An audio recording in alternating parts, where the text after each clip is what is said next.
This is New Home Insights, the John Burns Real Estate Consulting Podcast. I'll be your host, Dean Worley. As the title promises, we're going to bring you insights into everything housing, latest trends, innovations, observations, and issues of the day. We'll bring in colleagues here at John Burns and also some major industry players from all across the country. This podcast is going to be quick, fun, but also hopefully make you think. So see you here every couple of weeks. Now let's get to it.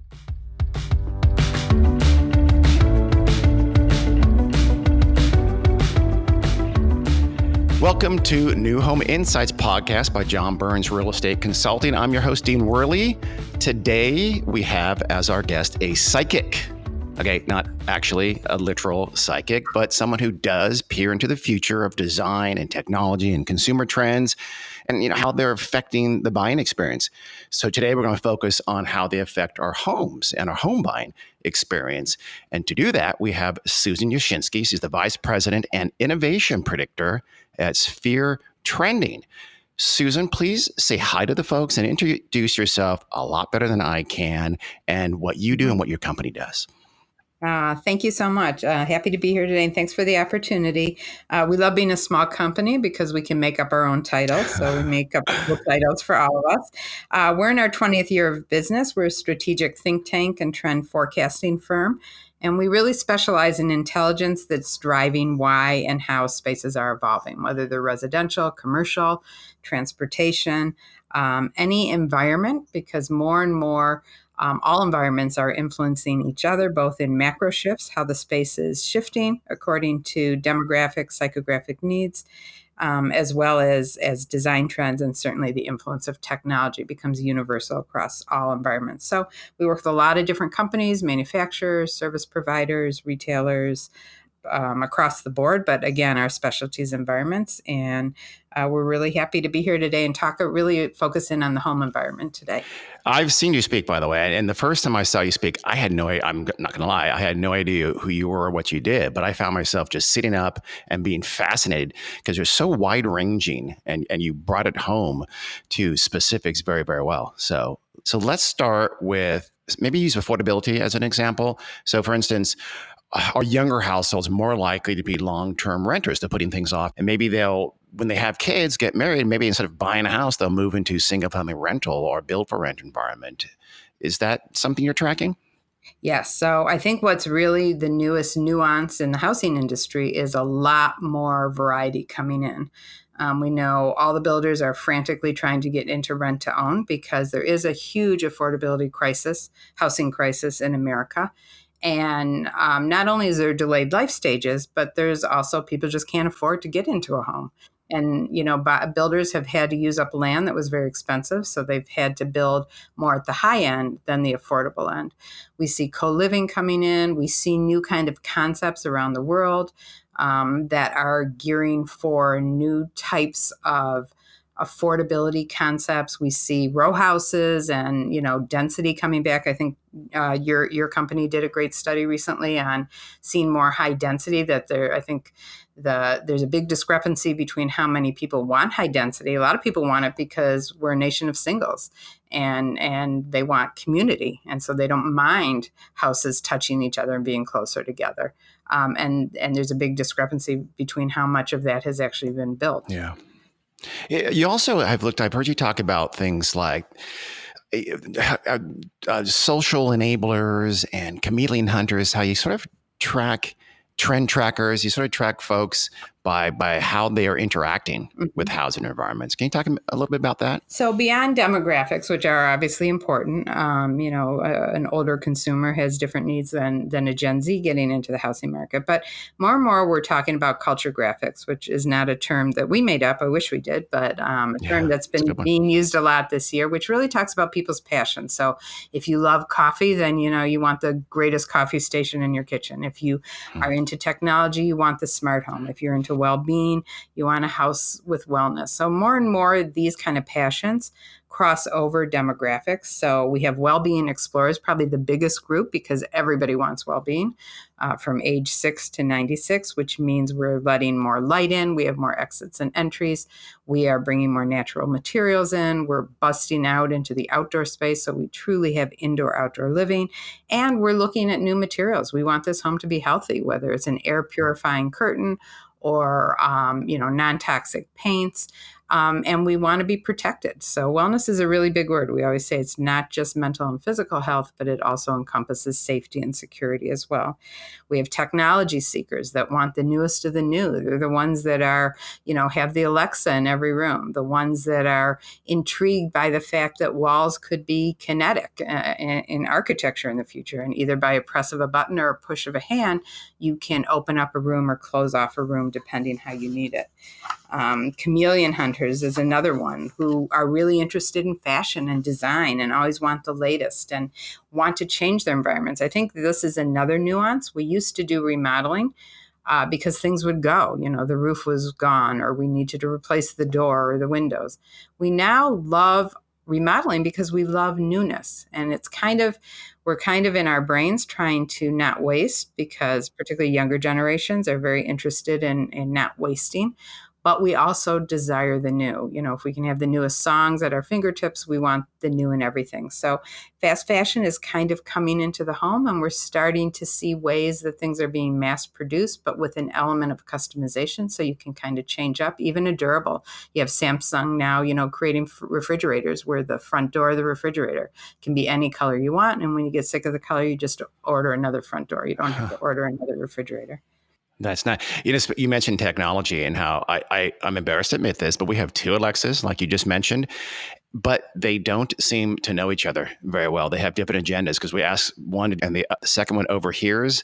And like we've asked for a song or something, and one says has it and starts playing it. The other one says, I'm sorry, we don't have that song. Yeah. So something's, I'm a little worried about that. So, we're not quite at the connected home yet where everything is talking to everybody, the lock to the Alexa, to the washing machine, to everything else. But that is the future where it's moving, because technology is really meant to be seamless. It's meant to enhance your life, not make your life more difficult. So in the future, you'll be driving in your car, and your car will sense that you're kind of had a stressful day, and your car will alert your home. So your car will immediately adjust lighting and adjust the music, and they will give an alert to your home so that when you walk in that front door of the home, you'll have the same kind of softer lighting and the same kind of gentler music to kind of enable you to relax. So not there yet, but these are the platforms that everybody's starting to work on.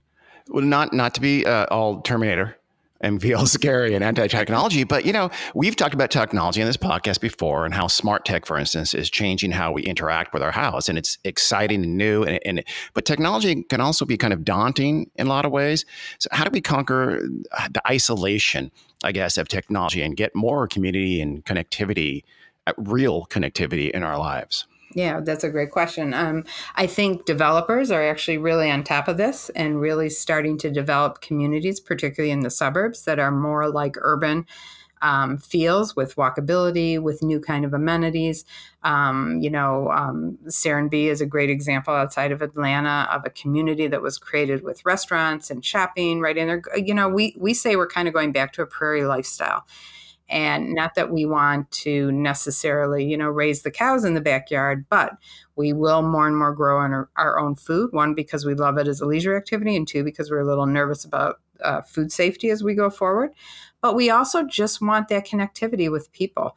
We want a simpler lifestyle. Technology can be very isolating, like you said, and so we need those analog moments to offset it. So we're seeing play come right into living areas, particularly for millennial parents. They don't want their kids, playing in a room that they don't see them.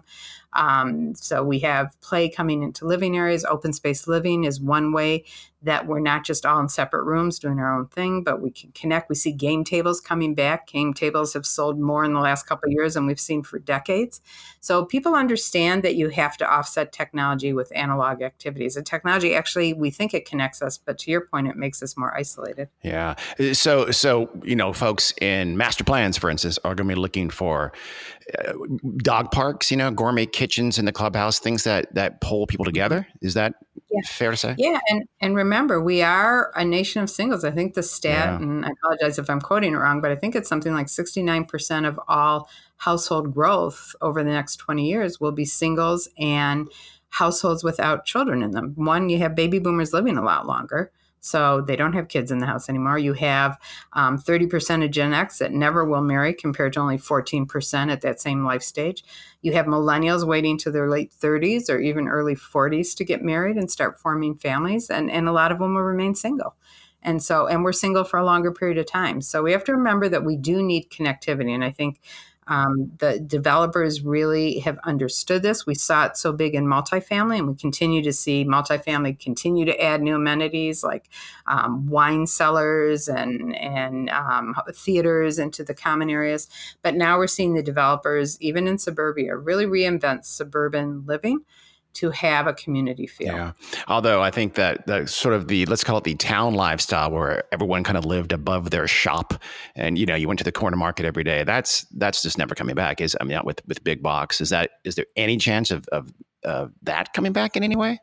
I actually do think it's coming back in a little bit of a way because one, a lot of big box will go online. Yeah. So what's going to go in those big boxes? And we start to see kind of local places go in. When we look at, we're coming up on the holiday season, Buy Local Day every year almost doubles in retail sales. People understand that supporting a local business means I'm making my community healthy. So we do see developments where there's a little grocery store going in and not, streets and streets of shops, but a little bit to bring kind of that feel of walkability back in and that feel of uniqueness. People like local shopping because it's unique.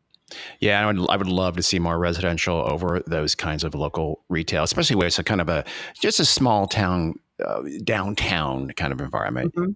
And, as more and more of these developments are mixed use, that it's not just home. There's, maybe it's a WeWork space or an office building. And very often now, because of aging boomers, we're seeing healthcare be part of these new communities. And so when you have mixed use, retail is kind of almost a natural to come into that space as well. But often it's a Costco with a P.F. Chang's and stuff. Now, when we have people living above the Costco, then we've changed. Then we want to blow our brains out. We'll see if that happens.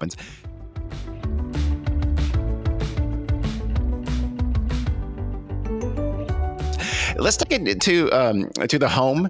How will homes change over the, let's say, near to midterm future? And what's going to change that? Things like the size of homes and that sort of thing. Well, homes will get smaller. Nobody really wants a big house. So there's so many articles on what everybody's going to do with these McMansions from the 1970s. Nobody really wants them. They're void of character.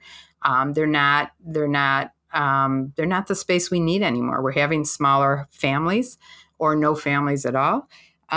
So a smaller home is what we want, but it has to live bigger. And that's why we've kind of busted into the outside. We're seeing courtyards come back, which I love. Not only does it give us kind of a sense of privacy, but it totally connects the entire home to the outdoors. We have front porches, the number one amenity consumers want. We have now street side balconies off the master bedroom on the second floor. We're using the side yard. So a lot of that is enabling small to live bigger. And I think we will see kinetic architecture. We'll see building materials that allow us to create space as we need it. We have a party. We want to open up space. We don't have a party and we want a little bit more seclusion. We can close up space. We're seeing rooms that multitask, particularly in open space environments. The kitchen isn't really the kitchen anymore. The kitchen is truly part of the living space. Yeah. How about in terms of some of this driving? The millennials kind of want to live very near where they work, and they'll trade size for that. Do you see that continuing to drive homes and solutions? I think part of that is true, and also you have to remember that more and more we're working in a variety of ways. I mean, I think it's 40% of people work at least one day at home. And we continue to grow what we call the gig or the freelance economy, which is a big percent of the economy and growing bigger. And so work doesn't necessarily in the future is not going to define our living environment as closely as it has in the past, which I think, again, to your point, it kind of opens up the barriers a little bit. We know we need workspace in a home for sure, but that workspace could be in a multitude of places. We see dedicated home offices. We also see, a workstation in the kitchen or in the new, enlarged multifunctional room that used to be the laundry room. We might see a desk in an upstairs hallway. We're using hallways as functional entities, whether for storage or for function. And as a home lives smaller, every inch has to work a little bit harder. And that's just getting design creativity into the landscape. But we hear stories like, for instance, around the Googleplex in the Silicon Valley, there's actually folks that rent a van so they can sneak in a few hours of sleep at night before they get right back onto the grind first thing in the morning. Yeah, that's That's interesting. Yeah, but hopefully not a trend. Yeah, but that's interesting. But and trends start small. Like when Yeah. tiny homes first came out, everybody just really thought it was a joke. Yeah. It really isn't a joke. And an affordable home crisis, whether it's going to be in somebody's backyard, Yeah. I think California just changed the Yeah. laws recently, where you They can did. have backyard living spaces now, and we know those laws are going to change state by state very quickly for affordability. So some of the things that we always say, use the example of the Casper mattress. Every mattress company thought it was just a joke. 5 people in New York would want a mattress that was in a box because they had trouble taking it up the steps. Well, it turns out everybody wants a mattress in a box. And now everybody's making it, and that's within 3 years. That's how fast that accelerated. Yeah.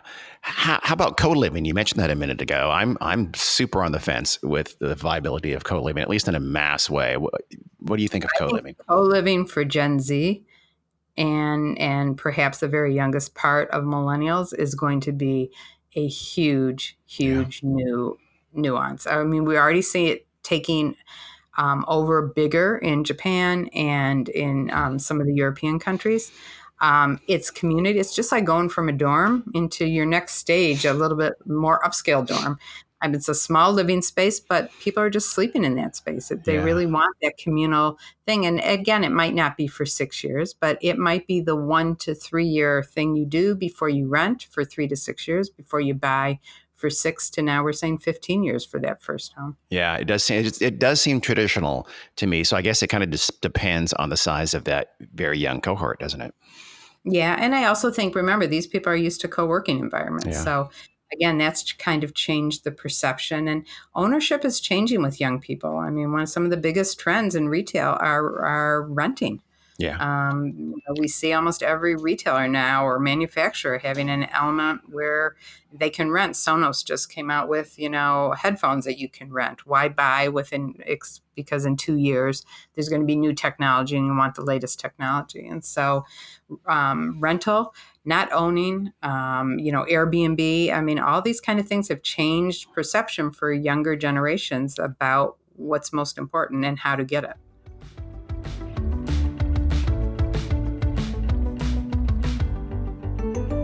Modular, offsite, prefab kind of constructions.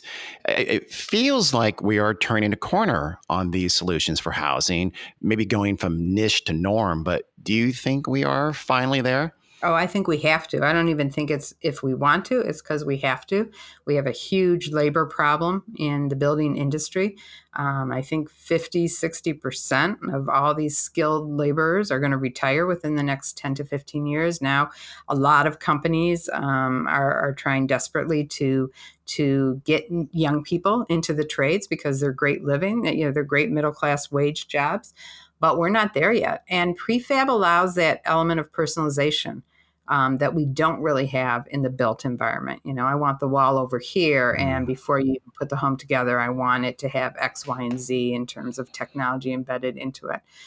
We see, Katera coming into the U.S. market, building the largest CLT factory, having 2 huge factories on the West Coast.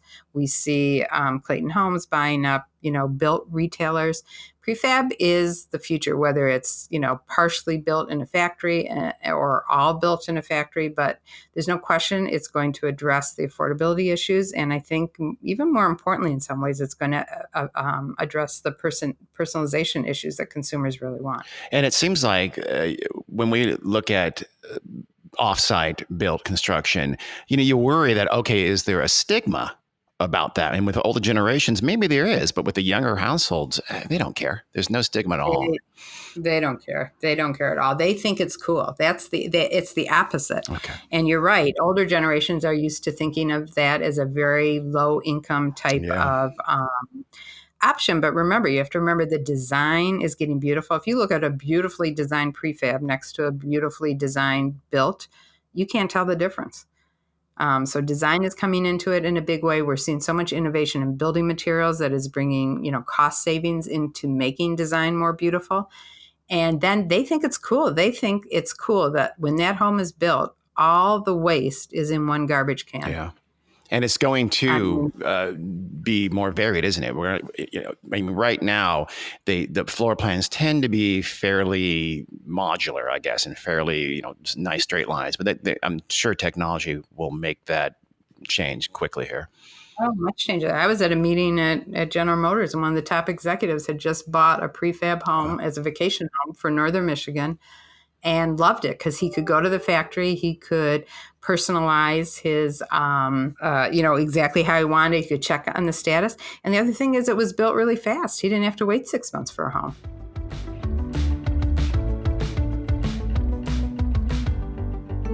How about let's move inside the home? I mean, there's some pretty amazing stuff that's happening there, right? I mean, you mentioned how the homes, about how cars are interacting with us and know our moods, kind of like, Space Odyssey, HAL. But is that kind of happening inside the home too, with chairs and toilets and whatever? Well, yeah, I think smart technology is coming into every element. Faucets are smarter than they used to be. More types of functions, lighting. If you were watching some of the technology coming from the lighting shows, it's not just to have light now. It's light that also can be circadian lighting and adjust to your moods. It's things that multitask. So it's not just a fan, it's a fan with music. There's so much going on in terms of the emotional aspect of the home and using products and building materials to not just have a physical function to it, but also an emotional component. And that's being enabled by a lot of new technology that's coming in from a sensory aspect. We always say we're very sensory deprived as human beings in this age of technology. We aren't outside at all. 70% of white collar workers sit at their desk for 70%, if not 90% of the day. Kids don't go out and play anymore. They're hooked to a computer, so we've lost peripheral vision. We need sensory enhancement. So we see color come into our homes in new ways, particularly on the exterior, not just the interior. We're seeing a lot of new mixing of materials for design excitement, both on exterior and interior. The sense of touch is very important. The sense of sound. There's a new area of architecture called AURAL. AURAL. I'm sure I'm not pronouncing it right. I apologize. Aural architecture. So we always like to use this example. There's a home in Michigan that's called the Symphonic House. And you don't ring a doorbell when you announce your arrival. You actually play a harp on the exterior of the home. And the whole home is geared to enhance beautiful sound, even the sound of wind, but to make it beautiful inside the home. So sensory. Wait, is that you, the homeowner's choice of the music, or you, the visitor's choice? I think the visitor, when you play the harp, it strings, really? So you can play it any way you want. Actually, in that home, which is a private home, when you walk up the steps, they actually have violin strings hanging from the ceiling. So you can either hold on to a railing or you can play strings as you walk up. But the home was also built so that as windows open, the sound of the wind would also be not a sound you could control, but would be a beautiful enhancement to the ambience of the interior. I now want to make all my friends hear either Kanye or Rick Astley when I go to their house, and rickroll them. That's my demonic thought. You mentioned, I've heard you talk about chairs, though, how chairs will be responding to biometric data. Is that something like how the cars, it sort of gauges your mood and what happens when it does? Chairs in offices, we do a lot of work in commercial. So office chairs obviously adjust to your body, can even start to feel your mood in some of the newest ones. So we are seeing intelligence, predictive intelligence. That's when we say, technology really becomes seamless. You don't have to do anything. The product is actually sensing what you need. So we are seeing some of that come in, I would say very much at the early stages within the home environment, outside of perhaps lighting, which I think is probably at the forefront of some of the new technologies that are predictive. And probably programming. You can now program your shower by individuals in the households. If you like If you like the shower a certain way, you can program when you come in, you put in your identification and it will, you don't have to tell it each time, but your wife or your kids might want it a different way. And so programming and certain of the things that we're used to are also becoming predictive.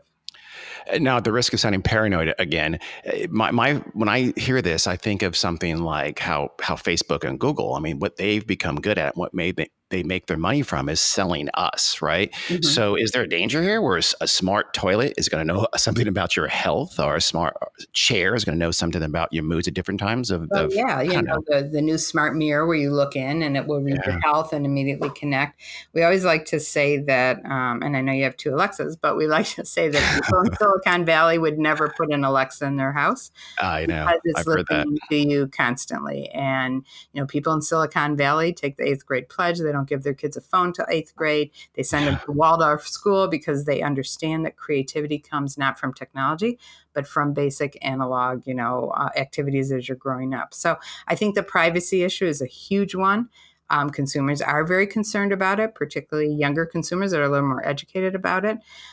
So it's going to be a balance of how to balance that issue of privacy and safety, obviously, with the Ring doorbell now is getting a lot of play, because is it right that if I see a stranger at my door and I don't know who this is, I report it to the police when maybe it's just somebody dropping off a Prime package, and all of a sudden I've created an issue that really was never an issue. Yeah. So there is a lot of issues about the future of technology and privacy and safety and security that have to be addressed big time.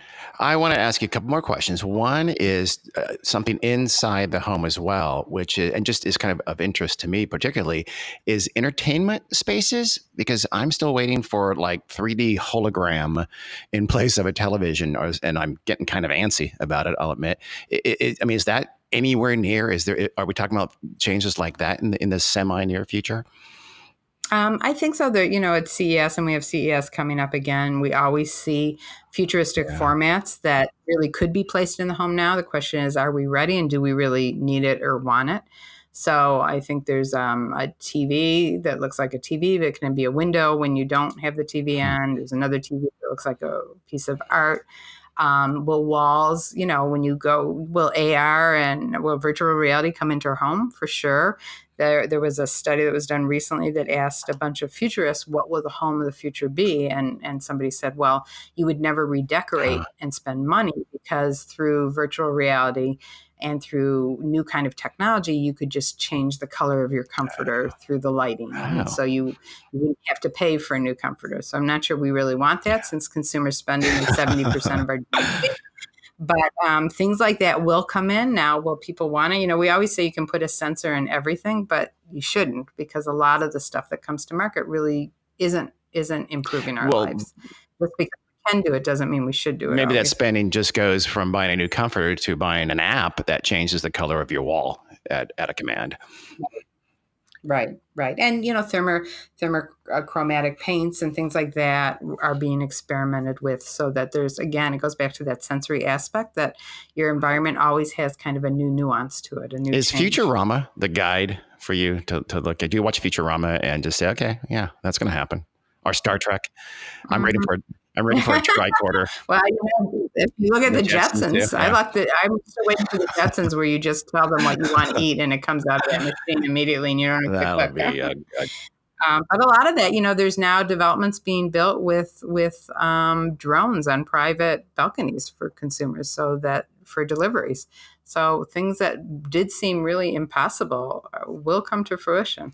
So let's end with my surprise question, because I'm a horrible person. So I'm going to ask you to pick one upcoming trend or factor that you're watching right now that I just sort of especially interests you. So it can be anything, a group, a consumer trend, a technology, anything that you think might surprise us, or just something that you're just really interested to see how it plays out.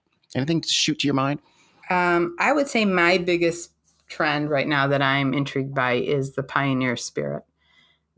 That bringing, with all this technology everybody's talking about, coming back to fundamentals about what really makes us happy as human beings, and not giving up on the things that make our life simpler, but embracing the things that make us happier. And that isn't always technology. In fact, more often, I think it's how we reduce space in the home. So the bathroom can also become a fitness center. And so we feel better physically and mentally.